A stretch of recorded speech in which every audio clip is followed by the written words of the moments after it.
আমি কিন্তু ভক্ত দেখবো না, কারণ ভক্তদেরকে মন্দিরে যেতে বারণ করলেন, কারণ উনি আর ভক্ত দেখবেন না, ত্রিশূল ছোঁয়াবেন না।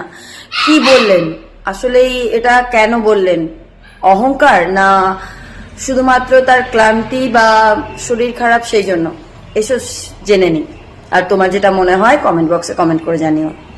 সবাই বুঝতে পারছেন আমাকেও বাঁচতে হবে। প্রচুর ভক্ত হচ্ছে, মন্দির হওয়ার পর তারপরে ভক্ত দেখবে, মন্দির হওয়ার পর তারপরে আবার ভক্তরা আসবেন। কাল থেকে আমি ভক্ত দেখব, আমার খুব কষ্ট হচ্ছে, অজস্র ভিড় হচ্ছে, আপনারা দেখতে পাচ্ছেন।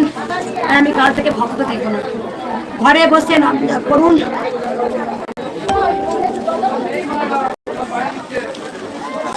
ঘরে বসে আপনারা নাম জপ করবেন। আমি জানি ঘরে বসে নাম জপ করে ভক্তরা উপকার পায়, যে তারপরে কৃষ্ণকালী মায়ের কাছে আসে।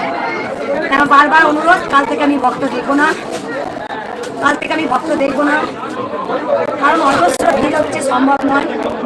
কাল থেকে আমি ভক্ত দেখবো না। যার যার উপকার হবে ঘরে বসেই নাম জপ করুন, ঘরে বসেই মাকে ডাকুন, ঘরে বসে মাকে ডাকলে মা ঠিক আপনাদের সাড়া দিয়েছে, আপনারা তো জানেন মা সব জায়গায় যায়। তাই কাল থেকে আমি কোনো ভক্ত দেখবো না, মাকে তো উপোস রাখবো না, মাকে আমি পুজো দেবো, মাকে আমি সব করবো। মালা দেখতে পাচ্ছেন, প্রচুর মালা, আরো বাইরে প্রচুর মালা ভর্তি হয়ে গেছে। আমি কিন্তু কাল থেকে কাল থেকে আমি কিছু পাবো না, কাল থেকে ভক্ত দেখবো না। আমি যখন পুজো করি মাকে পুজো করবো।